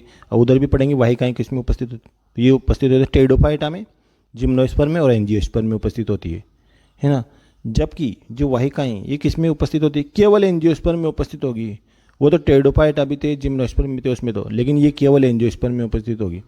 अपवाद देख लो, अब केवल एंजियोस्पर्म में होगी, लेकिन ये कुछ जिम्नोस्पर्म में भी पाई जाती है। ये 3-4 जिम्नोस्पर्म में से हैं जिनमें ये पाई जाती है ये वाहिकाएं। इफिड्रा, नीटम और वेलवेस्चिया। इफिड्रा, नीटम, वेलवेस्चिया ये तीनों जिम्नोस्पर्म में जिनमें ये पाई जाती। तीसरा है आपका जाइलम तंतु या जाइलम फाइबर्स या जाइलम रेसे। जाइलम रेसे तो देखो क्या होता है ये? जाइलम तंतु वाहिनिकाओं एवं वाहिकाओं को दृढ़ता, ये दृढ़ता प्रदान करते हैं भाई। ये तंतु होते हैं, रेशे होते हैं, फाइबर्स होते हैं, दृढ़ता प्रदान करते हैं। मुख्यतः वाहिकाओं को मुख्यतः ये दृढ़ता प्रदान करते हैं। द्वितीयक जाइलम में इन तंतुओं की मात्रा अधिक होती है। जाइलम तंतु लंबे, पतले और नुकीले होते हैं। फाइबर्स होते हैं भैया। जाइलम मृदुतक देखो ये सब तो मृत रचना थी, लेकिन ये क्या है? ये जो पेरेन्काइमा है, जाइलम पेरेन्काइमा, ये जीवित रचना होती है भैया, सीधी सी बात है। इनका कार्य क्या है? भोजन व पानी का अरीय संवहन। अरीय संवहन पूछा जाता है। देखो अरीय दिशा में संवहन करना है इनका कार्य। जितने भी मृदुतक है ना, इनका कार्य होता है मृदुतक का, जाइलम मृदुतक का। फ्लोएम मृदुतक का भी यही है। जो फ्लोएम मृदुतक आएगा अपने, उसका भी ये कार्य है देना। फ्लोएम दूसरा जटिल उत्तक है आपका फ्लोएम। तो क्या काम है इसका? फ्लोएम भोज्य पदार्थों को, मतलब खाने को ले जाता है। ये भोजन को एक जगह से दूसरी जगह ले जाता है। भोजन कौन बनाती है? पत्तियाँ बनाती है। पत्तियों से भोजन को ले जाएगा पूरे पेड़ पौधे में, पूरे प्लांट में। देखो फ्लोएम भोज्य पदार्थों को पत्तियों से पादप के अन्य भागों तक स्थानांतरित करता है। या फ्लोएम का प्रमुख कार्य क्या है? भोजन का संवहन करना। मतलब भोजन को कहाँ से ले जाएगा? पत्तियों से। पत्तियाँ बनाती है, प्रकाश संश्लेषण करती है पत्तियाँ। हरे रंग का कर्ण वर्ण हरित लवक पाया जाता है उसमें, क्लोरोप्लास्ट पाया जाता है पत्तियों में। तो प्रकाश संश्लेषण से खाना बनाती है वो, तो पौधे के अन्य भागों तक ले जाएगी वो। कौन ले जाएगा? फ्लोएम। उत्पत्ति के आधार पर फ्लोएम को 2 वर्गों में बांटा गया है। कौन सा? प्राथमिक फ्लोएम और द्वितीयक फ्लोएम में बांटा गया है। प्राथमिक फ्लोएम की उत्पत्ति प्राकेदा से, उसमें भी यही था। द्वितीयक फ्लोएम की उत्पत्ति संवहनीयता से होती है, उसमें भी यही था। उसमें भी प्राकेदा था और संवहनीयता था। उसमें प्राथमिक जाइलम था और उसमें द्वितीयक जाइलम था। मतलब फ्लोएम की जगह जाइलम लगा दो, बाकी सेम लाइन है। फ्लोएम की जगह जाइलम लगा दो यहाँ पे, और बाकी सेम लाइन है। फ्लोएम के भी वही 4 तत्व है। देखो आप मिलते हैं काफ़ी, उससे 2 तो मिल जाएंगे, उससे 2 अलग होंगे। तो देखो बच्चों, ये है आपकी चालनी कोशिका, है ना। चालनी जो तत्व होते हैं, चालनी तत्व वो। तो इसमें देखो आप ये आपकी चालनी नलिका, ये पूरी चालनी नलिका है। एक नलिका के समान होती है ये पूरी चालनी नलिका कहलाती है। इसके अलावा ये जो ऊपर होता है, इसमें चालनी प्लेट कहलाती है। चालनी तल या चालनी प्लेट, ये ऊपर ये चालनी प्लेट है ना, ये चालनी प्लेट होती है। और ये जो चालनी प्लेट को जोड़ती है वो चालनी नलिका, ये चालनी नलिका होती है।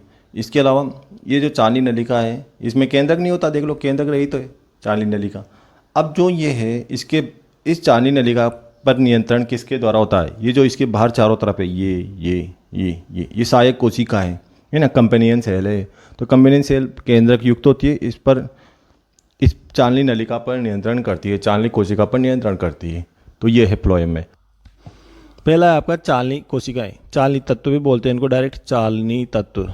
चालनी तत्व मतलब चालनी तत्व में कौन कौन सी होती है चीज़, क्या क्या कोशिकाएं होती है? एक तो चालनी कोशिका आती है और एक होती है चालनी नलिकाएं, मतलब सीव सेल्स और सीव ट्यूब्स।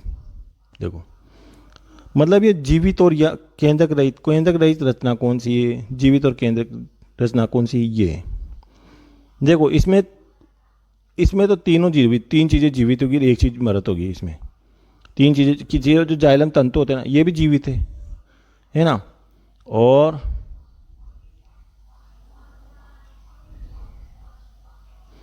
ये भी जीवित है। दो भी, ये मृत है इसमें ओनली, केवल ये मृत रचना है, डेड है ना। और चौथी इसमें है आपके फुलायम मृदुतक। मतलब इसमें यही अंतर है कि इसमें ये मृत, केवल इसमें ये भी जीवित है। तीन तो इसमें जीवित है, केवल जाइलम तंतु मृत है इसमें। जो ये केवल फ्लोएम तंतु मृत है, इसमें डेड है, मतलब मृत इसमें ये वाली मृत। उसमें तो एक जीवित थी, इसमें तीन जीवित है, केवल एक मृत है। उसमें तीन मृत थी, ये इसमें तो एक ही मृत है ओनली। तो चालनी कोशिका या चालनी नलिका ये जीवित और केंद्रक रहित रचना है। कौन सी? चालनी कोशिका है। इस पर नियंत्रण किसके द्वारा होता है? केंद्रक। भाई यही नहीं, केंद्रक की क्या काम करता है? नियंत्रण करता है ना केंद्रक पूरी कोशिका पर। तो किसके केंद्रक के द्वारा होगा? सहायक कोशिका की केंद्रक द्वारा होगा। चार तत्व हैं इसके, चालनी कोशिका या चालनी नलिकाएं। तो दूसरा तत्व पढ़ेंगे अपन सहायक कोशिका। तो इसके केंद्रक है ना, इस पर नियंत्रण रखता है चालनी कोशिका और चालनी नलिका पर। चालनी कोशिकाएं किसमें पाई जाएगी? टेरिडोफाइट जिम्नोस्पर्म में उपस्थित होती है। लेकिन चालनी नलिकाएं, जो नलिकाएं आ जाती है ना, वो किस में होगी? केवल एंजियोस्पर्म में होगी। नलिकाएं टेरिडोफाइट जिम्नोस्पर्म में उपस्थित नहीं होती, नलिकाएं केवल एंजियोस्पर्म में उपस्थित होती है। चलिए दूसरा इसका घटक है सहायक कोशिका या सहकोशिका ये बोलते हैं, कंपेनियन सेल। इंग्लिश में जरूर ध्यान रखें, कंपेनियन सेल है ना। तो देखो ये पतली भित्ति युक्त जीवित कोशिकाएं होती है, चालनी नलिका के चारों ओर स्थित होती है। भैया ये चालनी नलिका की चारों ओर स्थित होती है, केंद्रक युक्त होती है। वो तो केंद्रक रहित कौन सी थी? केंद्रक रहित ध्यान रखना इसका, इसका ध्यान रखें। केंद्रक रहित रचना कौन सी है? चालनी कोशिका। टेरिडोफाइट देखो केंद्रक रहित, ये केवल जिम्नोस्पर्म केवल एंजियोस्पर्म में उपस्थित होगी। ये भी ध्यान रखें, केवल एंजियोस्पर्म में कौन सी उपस्थित होगी? ये टेरिडोफाइट व जिम्नोस्पर्म में सहायक कोशिका की। अब टेरिडोफाइट जिम्नोस्पर्म में क्या नहीं पाई जाती है? सहायक कोशिका नहीं पाई जाती। तो उनमें क्या पाई जाती है इसकी जगह? एल्बुमिनस कोशिका पाई जाती है या स्ट्रासबर्गर कोशिका पाई जाती है ना। कुछ भी नाम रख दो आप, तो ये है पाई जाती है। तो देखो बच्चों, ये है फ्लोएम तंतु। तो फ्लोएम तंतु कैसा होता है? बीच में से मोटा होता है, किनारों से पतला होता है, सीने निकुले होते हैं इसके, है ना। और ये दृढ़ता प्रदान करते हैं जाइलम फ्लोएम को। तो जाइलम तंतु चाहे फ्लोएम तंतु एक ही बात है ना। संरचना एक जैसी है, सेम। दृढ़ता प्रदान करते हैं, यांत्रिक दृढ़ता प्रदान करते हैं, ठीक है। रेशे नुमा होते हैं, फ्लोएम रेशे, फ्लोएम फाइबर, एक ही बात है ना, ठीक है। तीसरा इसका फ्लोएम का तत्व है फ्लोएम तंतु। तो फ्लोएम तंतु क्या होता है? देखो इसको बास्ट फाइबर भी बोलते हैं, फ्लोएम रेशे, तंतु को रेशे भी बोलते हैं। तो फ्लोएम रेशे, बास्ट फाइबर। फ्लोएम में पाए जाने वाले तंतु को लिब्रिफॉर्म तंतु कहते हैं, लिब्रिफॉर्म है ना। ये प्राथमिक फ्लोएम में नहीं पाए जाते, सबसे बात है, प्राथमिक फ्लोएम में नहीं पाए जाएंगे फ्लोएम तंतु, है ना। स्थिति के आधार पर तंतुओं को तीन भागों में बांटा गया है। सतही रेशे जो सतह से खुरच के निकाल लेते हैं, सतह पर पाए जाते हैं। और काष्ठीय रेशे जो लकड़ी वाले रेशे होते हैं। और ये बास्ट तंतु या फ्लोएम रेशे होते हैं, या व्यापारिक रेशे। फ्लोएम देखो एक ही बात है। तो तीन प्रकार के रेशे होते हैं, सतही रेशे, काष्ठीय रेशे या तंतु, और बास्ट तंतु या बास्ट रेशे। फ्लोएम रेशे या व्यापारिक रेशे। तो इनके दो उदाहरण फिक्स है, देख लो यहाँ। मुंज के रेशे, काष्ठीय तंतु या काष्ठीय रेशे किस में पाई जाएंगे? मुंज में, है ना। और बास्ट रेशे या फ्लोएम रेशे या व्यापारिक रेशे किस में पाई जाएंगे? जूट में। निम्न में से व्यापारिक रेशा है तो जूट, आंसर दे देना। बाकी क्वेश्चन यहाँ से बहुत पूछा जाता है। जो सतही रेशे होते हैं, जो सरफेस फाइबर होता है, पृष्ठीय रेशे भी बोलते हैं इनको एक भराव रेशे भी बोलते हैं। मतलब जो कॉटन होता है ना, कॉटन या कपास, ये रेशे पादप अंग की सतह पर पाए जाते हैं। इन्हें भराव रेशे भी कहते हैं, भराव रेशे। सरफेस रेशे मतलब कपास के रेशे सेलुलोज के बने होते हैं। देखो किसके बने होते हैं, पूछा गया है एक बार, सेलुलोज के। कपास के रेशे वास्तविक रेशे नहीं होते हैं, वास्तविक तो नहीं होंगे। कपास में दो प्रकार के रेशे पाए जाते हैं। लंबे रेशे को लिंट कहते हैं, छोटे रेशे को क्या कहते हैं? फज कहते हैं। कपास के रेशे किसी भी प्रकार की कोशिका का उदाहरण नहीं है भैया, कोशिका नहीं होती। कपास के रेशे कोशिका नहीं होती, क्यों? क्योंकि ये तो टेस्टा की अतिवृद्धि होती। जो उसके ऊपर का कवर होता है ना, टेस्टा कहलाता है ना। वो नारियल की, देखो नारियल की जटा भी क्या होते हैं? सतही रेशे। नारियल की जटा सतही रेशे होते हैं, मध्य फल भित्ति से विकसित होते हैं, ध्यान रखना। और ये वास्तविक रेशे, ये जो कपास के रेशे होते हैं वास्तविक रेशे नहीं होते, है ना। कपास के रेशे वास्तविक रेशे नहीं होते, जबकि नारियल की जटा वास्तविक रेशे होती है। बाकी निम्न में से काष्ठीय रेशा है तो मुंज, और व्यापक रेशा या फ्लोएम रेशा है तो जूट, ऐसे कह सकते हो आप। फ्लोएम तंतुओं का प्रमुख कार्य देखो क्या है? यांत्रिक जड़ता प्रदान करना। तंतु चाहे फ्लोएम हो चाहे जाइलम तंतु हो चाहे फ्लोएम तंतु हो, कोई से भी तंतु हो, इनका तंतु का प्रमुख कार्य क्या होता है? यांत्रिक जड़ता प्रदान करना होता है। चौथा इसका तत्व है, फ्लोएम का चौथा तत्व है फ्लोएम मर्दोतक। देखो 3 तत्व तो पढ़ लेना, 3 तत्व पढ़ ले अपन ने। एक तो ये चालनी नलिका, चालनी कोशिका और चालनी नलिका। दूसरा है सहायक कोशिका।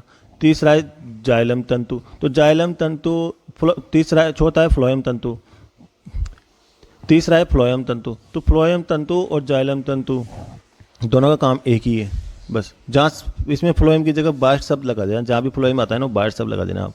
तंतु का मतलब रेशे एक ही बात है, फाइबर, इंग्लिश में फाइबर बोलते हैं तंतुओं को, है ना।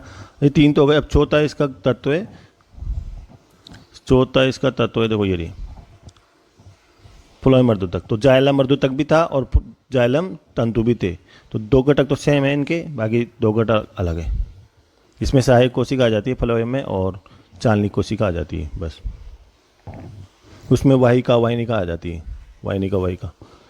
अब देखो नोट है यहाँ पे, कुछ इंपॉर्टेंट नोट है, ये परीक्षा में पूछे जाते हैं। खास रूप से ये वाला आपके सेकंड ग्रेड में पूछा गया है। ये वाला पूछा गया है आपके सेकंड ग्रेड में, आरपीएससी सेकंड ग्रेड में। इसे बास्ट मर्दोतक भी कहा जाता है। देखो बास्ट फ्लो, मैंने कहा ना फ्लोएम जहाँ गया ना उसको बास्ट लगा दो, बास्ट कहते हैं। इसका मुख्य कार्य भोजन का संवहन। देखो भोजन का संचयन, मर्दोतक का प्रमुख कार्य तो भोजन का संचयन होता ही है, हम जानते हैं। बाकी फ्लोएम आ गया इसलिए भोजन लगा दिया अपन ने। भोजन का संवहन, एक स्थान से दूसरे स्थान पर भेजता है। संवहन मतलब भेजना, एक स्थान से दूसरे स्थान पर। अब जाइलम आ जाए, जाइलम मर्दोतक, तो यहाँ भोजन की जगह क्या आ जाएगा? पानी व खनिज लवण आ जाएगा, जल व खनिज लवण आ जाएगा। अब देखो नोट है इंपॉर्टेंट, फ्लोएम के चालनी तत्वों को लेप्टोम कहा जाता है। जो चालनी तत्व होते हैं ना, चालनी कोशिका और चालनी नलिका, ये दोनों को मिला के क्या कहा जाता है? लेप्टोम। फ्लोएम मर्दोतक को छोड़कर सभी कोशिकाएं जीवित कोशिका होती है। मतलब ये फ्लोएम मर्दोतक है ना, ये मृत होता है बस, मृत, यहाँ मृत लिख दो, और सब जीवित है बाकी तीनों। उसमें एक जीविता, इसमें 3 जीवित हैं, ये इसमें 1 मृत है। ये डेड होता है, मतलब डेड फ्लोएम मर्दोतक, बाकी सब जीवित। देखो ये रहा, एक बीजपत्री पादपों के तनों में फ्लोएम मर्दोतक क्या होता है? अनुपस्थित होता है। फ्लोएम पैरेन्काइमा अनुपस्थित, फ्लोएम मर्दोतक अनुपस्थित किसमें? एक बीजपत्री पादपों के तनों में ध्यान रखना। जड़ अलग होती है, पत्ती अलग होती है, उनमें नहीं होता तने, और वो भी एक बीजपत्री, ये ध्यान रखना। पूछा गया आरपीएससी सेकंड ग्रेड में। फ्लोएम मर्दोतक रेननकुलेसी कुल के तनों के पादपों में अनुपस्थित होता है, जो कि एक द्विबीजपत्री कुल है। रेननकुलेसी आपके आरपीएससी फर्स्ट ग्रेड में है, मुझे जहाँ तक पता है, तो उसमें ये आपके द्विबीजपत्री होता है। तो ये रेननकुलेसी में अनुपस्थित होता है ये फ्लोएम मर्दोतक। बाकी एक बीजपत्री तने में भी अनुपस्थित होता है। बाकी ए अपवाद है कि ये द्विबीजपत्री तने में अनुपस्थित है। कौन से कुल के? रेननकुलेसी कुल थे। बाकी द्विबीजपत्री में उपस्थित होता है ऐसे। तो ये तीसरा है विशिष्ट उत्तक। उत्तक के 3 प्रकार पढ़ लिए हमने, सरल उत्तक, जटिल उत्तक और तीसरा विशिष्ट उत्तक। तो पढ़ लेते हैं इसको भी। देखो मैं आपको तीनों बता देता हूँ कैसे पढ़े अपन ने। यहाँ पे शुरू से चलो आप। जीरा स्थायी उत्तक। देखो उत्तक 2 प्रकार के, तो एक बार फिर से शुरू से देख लेते हैं इसको। देखो उत्तक कितने थे? 2 प्रकार के होते हैं। विभज्योतक पढ़ लिया हमने, दूसरा स्थायी उत्तक। अब स्थायी उत्तक में भी 3 प्रकार के होते हैं। सरल उत्तक पढ़ लिया हमने, जटिल उत्तक पढ़ लिया। अब हम पढ़ेंगे विशेष उत्तक। तो सरल उत्तक में क्या क्या था? सरल उत्तक में हमने पढ़ा था मृदुत्तक, स्थूल कोणोत्तक, दृढ़ोत्तक। जटिल उत्तक में हमने क्या पढ़ा? जाइलम और फ्लोएम, ये जटिल उत्तक होते हैं। और विशेष उत्तक में हम पढ़ेंगे, देखो अब नेक्स्ट हमारा विशेष उत्तक है। तो विभज्योतक हम पढ़ लिए, इसके बाद विभज्योतक के प्रकार पढ़ लिए। ये विभज्योतक की उत्पत्ति के आधार पर प्रकार, है ना। फिर इससे पादप की स्थिति के आधार पर प्रकार पढ़ लिए, है ना। फिर उसके बाद हमने पढ़ लिया कार्य के आधार पर विभुजोतक के प्रकार पढ़ लिए, विभुजोतक पढ़ लिया। फिर उसके बाद हम पढ़ेंगे स्थायी उत्तक पढ़ लिया। स्थायी उत्तक भी 3 प्रकार के होते हैं, सरल, जटिल, विशिष्ट। तो सरल उत्तक कौन कौन से? सरल उत्तक भी 3 प्रकार के होते हैं, सरल उत्तक भी 3 प्रकार के होते हैं। पहला आपका ये मृदुत्तक, फिर स्थूल कोणोत्तक, फिर दृढ़ोत्तक, ये हमने पढ़ लिए, है ना। अब इसके बाद हम पढ़ेंगे जटिल, पढ़ा हमने जटिल उत्तक पढ़ा हमने। तो जटिल उत्तक भी 2 भागों में बांटे गए हैं, जाइलम और फ्लोएम। ये तो जाइलम फ्लोएम के 4 तत्व होते हैं, ये रहे। जाइलम हमने पढ़ा, तो जाइलम फ्लोएम के 4 तत्व होते हैं सबके, वो हमने पढ़े, वाहिनिया वाहिका, है ना। अब हमने इसके बाद हमने पढ़ा फ्लोएम। तो फ्लोएम के भी तत्व होते हैं, 4 तत्व होते हैं, है ना।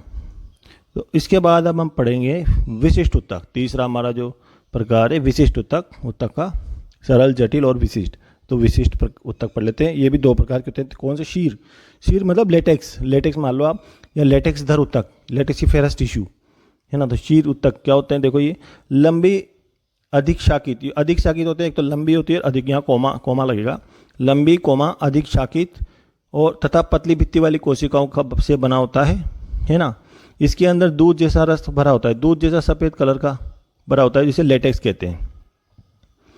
लेटेक्स को पादप दुग्ध या प्लांट मिल्क मतलब जो दूध जैसा पदार्थ होता है ना, उसको मिल्क जैसा होता है वो, तो उसको पादप दुग्ध कहते हैं लेटेक्स को। लेटेक्स में क्या क्या भरा होता है, किसका मिश्रण होता है? शर्करा होती है इसमें, शर्करा, स्टार्च के कण होते हैं इसमें, एल्केलॉइड होते हैं और खनिज लवण का मिश्रण होता है ये। लेटेक्स दर उत्तक में 2 प्रकार की कोशिकाएं होती है, 2 प्रकार की कोशिकाएं होती है, देखो लेटेक्स दर उत्तक में, है ना। कौन कौन सी? एक तो लेटेक्स वाहिकाएं होती है, एक लेटेक्स कोशिकाएं होती है ना। तो 2 प्रकार की कोशिकाएं हैं। लेटेक्स वाहिकाएं क्या होती है? बहुकेंद्र की होती है, देखो बहुकेंद्र, सिनोसिटिक मतलब बहुत सारे केंद्र होते हैं ना, उसको बोलते हैं सिनोसिटिक। लेटेक्स वाहिका मतलब ये ध्यान रखना आप, बहुकेंद्र की होती है लेटेक्स वाहिकाएं। लेटेक्स वाहिकाएं रबड़, वृक्ष, पपीता आदि में पाई जाती है, मतलब रबड़ का जो पेड़ होता है, रबड़ वृक्ष में और पपीता में पाई जाती है ना। तो लेटेक्स वाहिकाएं। सर्वाधिक लेटेक्स वाहिका किस में पाई जाती है? पूछा जाता है भाई। पॉपी है ना, पॉपी, उसके कच्चे फल में, कैप्सूल में। अफीम, पॉपी का मतलब होता है अफीम, अफीम के कच्चे फलों में, मतलब कैप्सूल बोलते हैं जिनको, कैप्सूल उसमें पाई जाती है ना। तो सर्वाधिक लेटेक्स किससे निकाला जाता है? पॉपी से। पेपर सोमनिफेरम, देखो पेपर सोमनिफेरम है, इसमें क्या होता है? लेटेक्स से अफीम प्राप्त की जाती है, इससे अफीम प्राप्त की जाती है पेपर सोमनिफेरम से, है ना। अफीम में मॉर्फिन नामक एल्कलॉइड होता है। अफीम में कौन सा एल्कलॉइड होता है, इसका ध्यान रखें आप, मॉर्फिन। अच्छा क्वेश्चन है। पपीता के लेटेक्स में कौन सा एंजाइम पाया जाता है? पेपेन, यहाँ भी पप, यहाँ भी पप, तो पेपेन, ऐसे याद आ जाएगा आपको।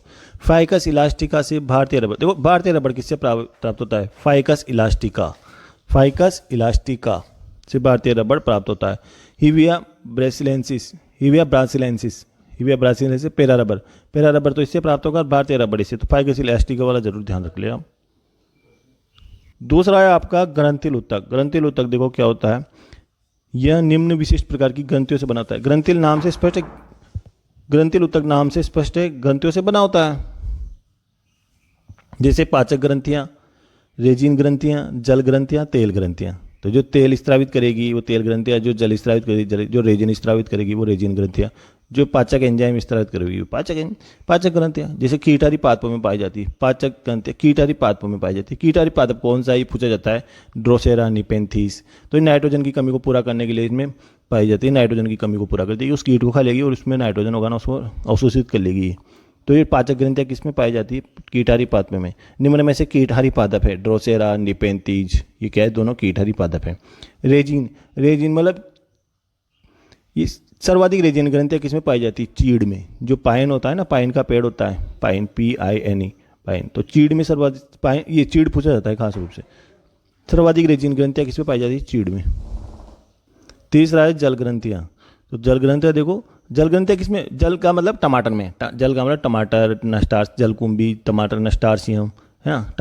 टमाटर के ऊपर जल पाया जाता है बस। ये ग्रंथियां बिंदु स्त्रवण से संबंधित होती है, देखो, है ना। बिंदु स्त्रवण से संबंधित है, मतलब पानी ज़्यादा होता है ना तो निकाल देती है, पानी को निकाल देती है सुबह और शाम को समय, जब धूप कम होती है ना, धूप जब कम होती है तो इसलिए वो बिंदु स्त्रवण पाया जाता है, एक गुण होता है, देखो, है ना। तो मतलब पत्तियों से वो पानी की बूंदें निकलती रहती हैं। टमाटर, जलकुंभी, पिस्टिया, नरसा। तेल किसमें? देखो जल किस में मिलेगा? टमाटर में, नस्टार्सियम में, है ना। और तेल किस में मिलेगा? तेल आपको मिलेगा नीबूर सफेदा में, तेल ग्रंथियों में वाष्पशील तेल का इस्तेमाल करती है। सफेदे को यूकेलिप्टिस, आतंकवादी वृक्ष बोलते हैं भाई इस सफेदा को। यूकेलिप्टस होता है ना आतंकवादी वृक्ष है ना, आतंकवादी वृक्ष। बाकी इतना याद रखने की जरूरत नहीं है, आप तो ये ध्यान रखें, खास रूप से कीट और वाला पता पूछा जाता है, ये रेजिन का ध्यान रख लेना, चीड़ उदाहरण ध्यान रखो आप तो इनकी, है ना। और यही वाला पैगस इलास्टिक भारतीय रबड़, पपीता में पेपने और अफीम में कौन सा मॉर्फिन, लेटेक्स से अफीम प्राप्त की जाती है, ऐसे ध्यान रख लेना बस। तो यहाँ पे कुछ क्वेश्चन है प्रीवियस ईयर्स जो आपके आए हुए हैं परीक्षाओं में। निम्न में से एक सरल उत्तक, सरल उत्तक का मतलब कौन होता है? सरल उत्तक मैंने पहले कहा आपसे कि दृढ़ोत्तक, स्थूल कोणोत्तक, मृदोत्तक, ये सरल उत्तक होते हैं। आपको पूरा चैप्टर आउटलाइन याद होना चाहिए पूरी चैप्टर की, कौन सा किसका प्रकार है।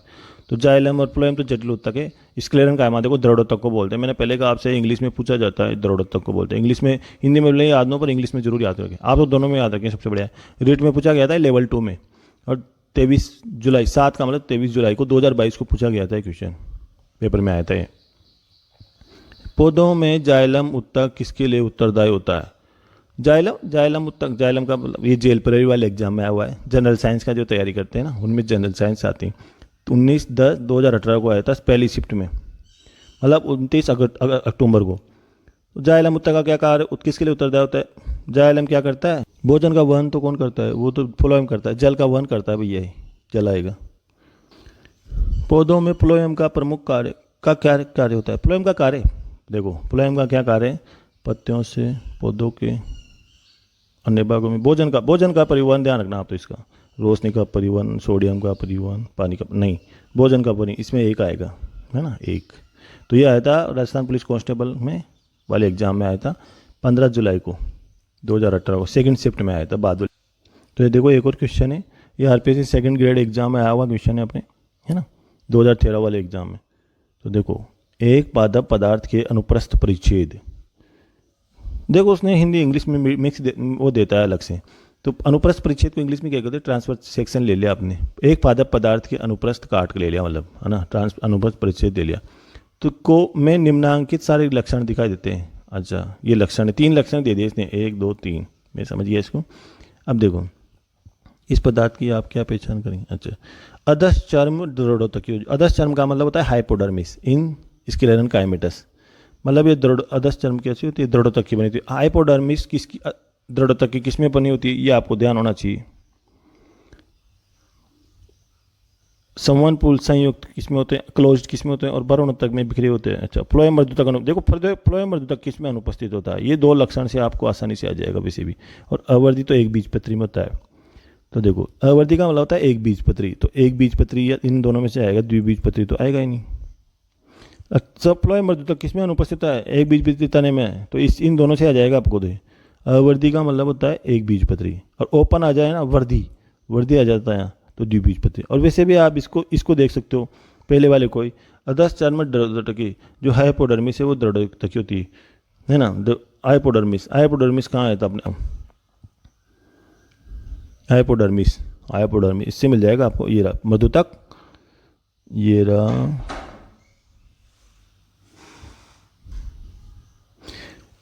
एक बीजपत्री पादपों में अनुपस्थित होता है ये स्थूल कोणोत्तक, ये रहा द्विबीजपत्री तनों में हाइपोडर्मिस, ये रहा हाइपोडर्मिस किसकी बनी होती है? स्थूल कोणोत्तक की। द्विबीजपत्री में तो स्थूल कोणोत्तक की होती है, लेकिन वहाँ पे अपन को दृढ़ोत्तकी बोल रहा है, वो दृढ़ोत्तकी बोल रहा है, वहाँ पे दृढ़ोत्तकी बोल रहा है। तो इसका मतलब द्विबीजपत्री तना नहीं आएगा, एक बीजपत्री आएगा, क्योंकि द्विबीजपत्री में तो स्थूल कोणोत्तक की बनी होती है ना। तने में आएगा, ये तो सही है, आएगा तो तने में ही, और द्विबीजपत्री नहीं आएगा क्योंकि स्थूल कोणोत्तक। द्विबीजपत्री तने में स्थूल कोणोत्तक की बनी होती है। द्विबीजपत्री तनों में हाइपोडर्मिस किसकी बनी होती है? स्थूल कोणोत्तक की। तो दृढ़ोत्तक की आएगा फिर, अब है ना, दृढ़ोत्तक की आ जाएगा एक बीजपत्री में दृढ़ोत्तक। देखो यहाँ भी पढ़ा था, एक बीज पादपों की तनों में फ्लोएम मर्दुतक अनुपस्थित होता है, ये दोनों से आ जाएगा आपको।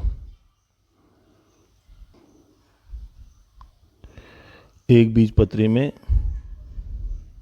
तने में दृढ़ोत्तक की बनी होती है हाइपोडर्मिस किसकी बनी होती है? दृढ़ोतक की, तो एक बीज पत्री तना आएगा भी है इसका आंसर। और संवहन पुल पुल मर्दोतक भी अनुपस्थित है, तो ये भी विशेषता है। और जो अवधि होता है वो भी क्या है, एक बीज पत्री में अवधि होता है, क्लोज्ड होते हैं ये संवहन पुल, है ना। तो तीनों से आंसर निकल रहा है आपका। भाई द्विबीज, जो द्विबीजपत्री तना है उसमें क्या होता है, द्विबीजपत्री तने में हाइपोडर्मिस है ना, स्थूल कोणोत्तक की बनी होती है, स्थूल कोणोत्तक की, जबकि यहाँ तो क्या है, दृढ़ोतक की है। तो एक बीजपत्री में दृढ़ोतक की बनी होती है, ध्यान रखना, हाइपोडर्मिस। मिलते हैं नेक्स्ट चैप्टर, ठीक है। आपका चैप्टर खत्म हो गया, मिलते हैं नेक्स्ट चैप्टर में। लाइक कर लेना, सब्सक्राइब कर लेना, ठीक।